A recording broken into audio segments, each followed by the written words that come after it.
Yeah, I don't even have an opening joke. I just straight up got into a fender bender after Barbie, though, so let's do. I got a Glock in my. And I know what it means if the Nazis have a bomb. Christopher Nolan directs the star-studded biopic based on the life of J. Robert Oppenheimer with this 3-hour film, Oppenheimer. I wouldn't say this breaks the Nolan trinity of Interstellar, Inception, and Dark Knight, but it certainly feels like a top 5 Nolan film. Because this film probably breaks the curse of 3-hour flicks not being my favorite.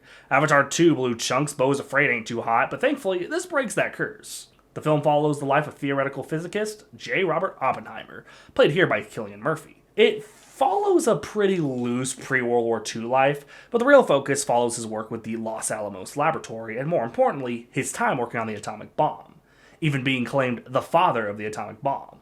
It also loosely follows his security battle against businessman and former naval officer Lewis Strauss, played here by Robert Downey Jr. This is particularly in the last hour of the film.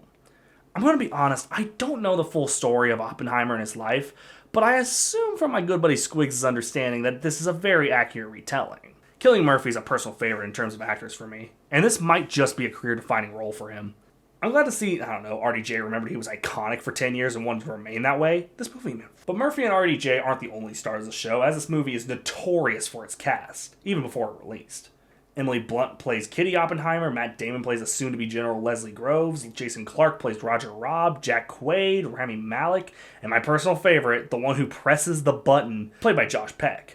Dude, I'm just glad to see him in anything, so A+ on this one.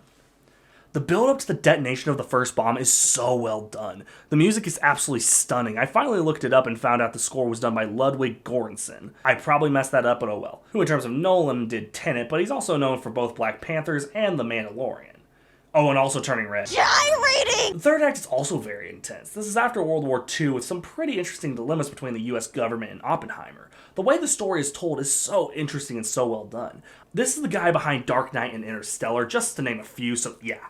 The only issue I found was that the first hour of this movie is really slow. It's not bad, but it is slow and really hard to get into. But I promise by the time they start on the Los Alamos laboratory part, it's all uphill from there. Oppenheimer is brilliant, and I have no problem saying it'll probably be top 10 by the end of the year. Oppenheimer has my official Letterboxd score of 4.5 out of 5. Truman needs to know what's next. What's next? Margot Robbie stars as one of the most iconic dolls of all time in Greta Gerwig's Barbie. This film is very bizarre with its crew. Alongside having Margot Robbie as the main Barbie, Ryan Gosling as the main Ken, alongside people like America Ferrera, Michael Cera, Will Ferrell, Step Brothers, The Big House, The House, Get Hard, amongst other notable names. It also has Greta Gerwig in the director's chair. Some of her big works including Greenberg, Lady Bird, and Little Women. This is technically her 5th directorial role, 4th if you don't count her Dua Lipa music video. It also was written by Greta Gerwig and Noah Baumbach. And he's of course known for Marriage Story, The Squid and the Whale, and the weirdest one, Madagascar 3. Yeah, little fun trivia for you. So what is this movie? The Barbie movie, directed by the woman behind Lady Bird and Little Women, and written by the guy behind fucking Madagascar 3. What could this movie even be about? Well, Barbie, or at least one of the main Barbies, played by Margot Robbie, lives with the other Barbies in the Kins, in Barbieland.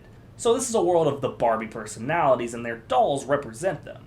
Apparently, if you play too rough, that corresponding Barbie gets fucked up in Barbieland, which makes no sense because what about the idea of multiple dolls distributed? Is there just a determining doll, or is this just the idea? Whatever the case, one day Margot Barbie's life is kind of turned upside down when a human from the real world, Gloria, starts getting ideas for Barbie, saying she works for Mattel, and this corresponds with Margot Barbie's life.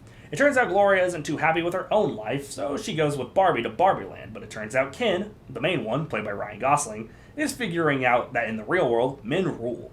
And the rest of the movie is really just whatever these two very talented yet very different people could fit into the movie. I'll say this first, because it's possibly my only problem with the movie, it's very disjointed at parts, and if you're looking for a cohesive and straightforward story, you're not going to get that.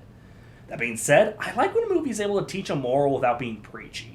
That being said, I really like how they tackled Barbie as an idea and its controversy. If you don't know, Barbie was criticized a lot upon release for its setting women in the feminist movement back at least 50 years.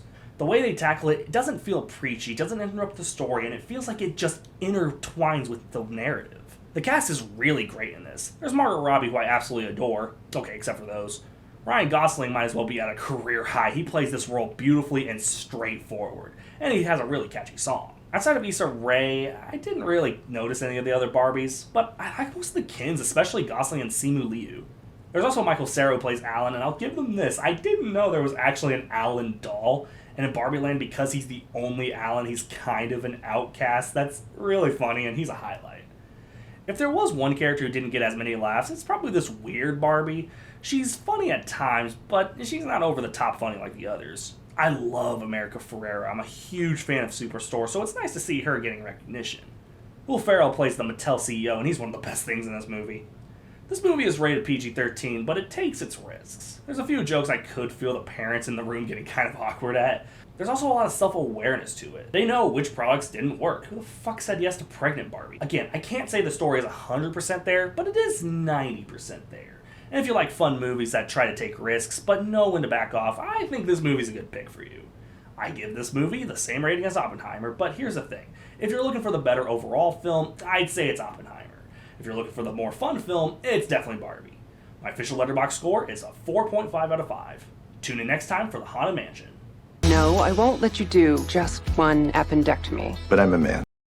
Oh golly, oh gee, I wonder what celebrity pun is going to come out and surprise me. Well, damn. But after